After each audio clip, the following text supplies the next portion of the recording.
ino marigny maniantony tegna tsy atiavan'ny américain rito Iran aby rito satria telo andro nifanisy tato ato zay zegny mafana be ny raharaha ato Moyen-Orient satria miady bekintagna miaraka amin'ny sikelikin'azy ma izy de ny Israely miady amin'ny Iran ary io tantara io zegny tsy raha vao nianiany fa rango efa ela be gidragidran'ny américain ndraiky Iran io ka ho anareo zay tsy maraka niany zegny anareo itondrasako fagnazavagna hely zegny karakory ny atomboany raharahany américain ndraiky Iran roa io taloha mpinamagna fo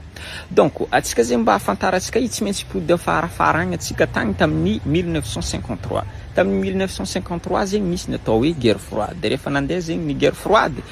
tsy maintsy niza moyen i américain imultiplier ny force nany mba zahoany angovo tsara beky anoerany reto URSS sy ny communisme aby reto tamin'izay fotoagna ary ny cible tsara be hitany dia ny Iran ny fiaragna miasa amin'ny Iran donc zegny tamin'izay fotoagna zegny nisy mani organisation zay ny organiser ny CIA ny renverser premier ministre tamin'izay fotoagna ary tegna rongona tamin'ny alalan'ny coup d'état zegny ny premier ministre tao Iran nametraka premier ministre vaovao ireo zay miara-miasa amin'ny américain dia Mohamed Reza Pahlavi io Mohamed io zegny no niatomboany fiara-miasa ny américain sy ny Iran de rehefa nandeha ny fiara-miasa niara-miasa ireo ara militaire niara-miasa ireo ara économique niara-miasa ireo ara diplomatique bien sûr nandeha ny fiara-miasa nandritry ny taogno maromaro teo 26 ans teo zegny ny fiara-miasandreo nandeha tsara fiara-miasa fa kosa misy problème hely ity premier ministre Mohamed ty maro be zegny ny liberté ny supprimer ny tao Iran ary nankalaveny zegny ny fitondragna anazy donc rehefa nahita karaha igny zegny tsy maintsy misy io zegny ny opposant amin'ny firenena raiky dia ny riposte ireo de rehefa mandeha zegny ny fotoagna hela loatra zegny nitondrasany ity Mohamed ty tafarany nilefa fo zegny ity Mohamed ty nilefa niala Iran tao de nidrika am'zegny ny olo vaovao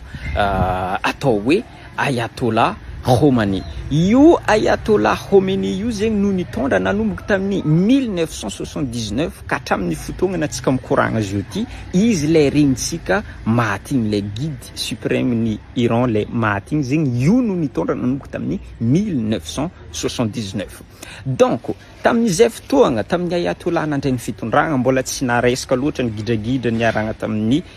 américain fa kosa tsy naharitry satria ity Ayatollah ty olo farany raha tsy mankafy ny américain ka tamin'ny 4 novembre 1979 nidika tao amin'ny ambasadiny américain ma ny andian'olo maromaro zay iraka ny régime ny Ayatollah nangala otage américain ary 52 otages no nazondreo tao ary ny gardendreo tamindreo tagny nandritra ny taogno araiky donc tamin'ny 1981 zegny no libéré am'zegny ireo 52 otages abo ary nanomboka teo ny gidragidra maventy be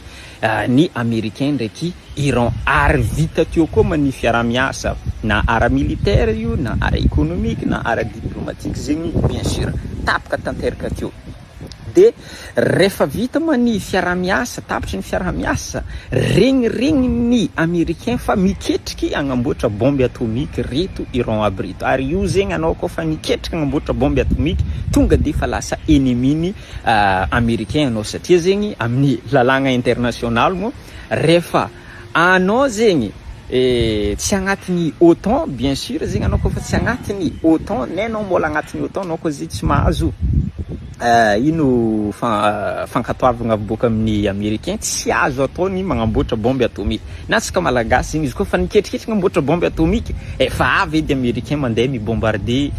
mpitondratsika ao donc zegny io anisany nazahoandreo sanction io ary tsy mety vita sanction mahazo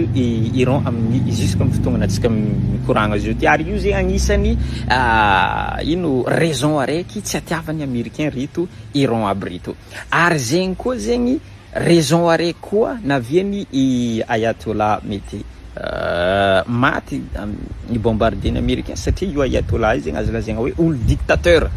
tegna mafana be zegny ao Iran maro be ny olo maty voneny ity Ayatollah ty maro be olo migadra anao zegny tegna hoe azo lazaigna hoe dictateur ka zegny aviatsika mahita amin'ny vidéo zegny maro be vahoaka iranien zegny magnano fety rehefa regny fa maty zegny Ayatollah satria ao Iran tegna indrindra ma ny viavy tsy managna droit mihitsy natany ela aza io zegny ny tegna tsy atiavan'ny américain reto iranien aby reto fa amin'ny fotoagna antsika mikoragna zio mbola tsy hay zegny aigny hafaran'izy ty na aigny hafaran'izy ty fa mafana ny raharaha mafana ny raharaha fa zegny fo zegny amangovangony hely zegny source ny adiny